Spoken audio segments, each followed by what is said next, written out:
Hey guys, how you doing? It's Emmy here. Today I only wanted to give you 3 tips or suggestions that you can try to help you reduce your stress levels and have a happier and healthier life. So the tip number 1 that I wanted to give you is to stop thinking and overthinking about everything. Did you know that most of the stress that we experience in life, we have created it ourselves? Whether it is by thinking about stuff that happen or things that might or might not happen or things that we don't even have control over them. So for example, if you had a bad day or you made a mistake, you had an argument with your manager or you got told off, look, whatever it has happened is already in the past and there is probably nothing or very little that you can do right now to change it. So having that mental conversation constantly with yourself, thinking of the stuff that you could have said or done, is probably not going to change anything now, and the only thing that you do is putting pressure and stress to yourself. So rather than thinking of all that stuff, think, okay, let's do more and better tomorrow. Another thing that happens to us normally when we are facing challenges in life or obstacles, or you're setting up some goals, what happens is that your mind systematically and unconsciously starts thinking of all the things that you're gonna have to do to go from point A where you are to point B where you want to be.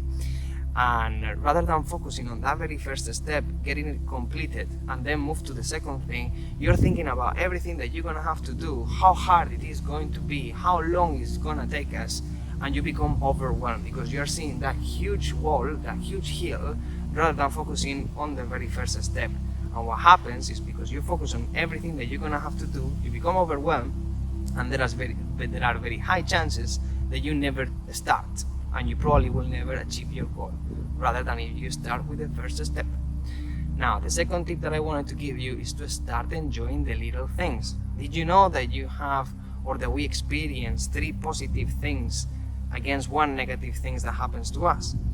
What happens is that we have become so used to everything in our lives that we don't give importance, or we just don't realize or don't experience the little things. Whether it's that coffee that you have in the morning, or the walk that you do when you're going to work, or a meal that you have in your break or with your family. When you're having that coffee, you're probably thinking, oh, I need to brush my teeth, I have to get ready to work, I'm gonna be late. When you're walking, you're probably thinking, I have to do this, I need to go later to the supermarket, I need to reply to 100 emails. You're not experiencing the walk, you don't experience that coffee, you're not really enjoying it.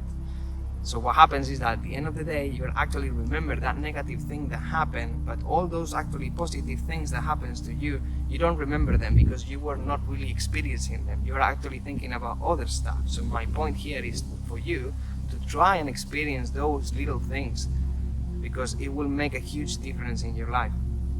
Then the other tip that I wanted to give you today, guys, is to start living and experience life as if you were a child. When you are a child, everything is new. Everything is about discovering. Everything is about learning. Everything is about experiencing that activity or whatever you're doing, rather than analyzing it. You go with an open mind and try to discover anything that you're going to be doing. However, as we become adults, we start having some preconceptions, some expectations, some pre-established ideas with ourselves. So when you're going to do an activity, you already go with a certain level of expectation, and if something happens that it was not according to your plan or according to what you were expecting, then you become very frustrated.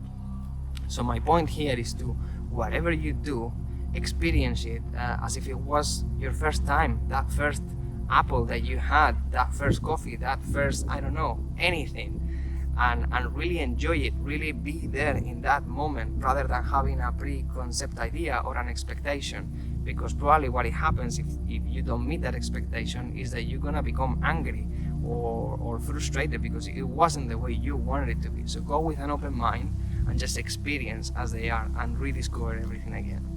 So these are my tips for you today, guys. I hope they are helpful. I'm pretty sure they will work out well for you if you try them. And well, if you have any questions, you know, this is my page. You can ask me anything. If you want to get yourself involved in the mindfulness and meditation world, again, drop me a line. And if you actually want to become a teacher, I'm gonna leave you the link right here below. So I hope you liked it, guys, and I'll see you in the next one. Thank you very much for watching.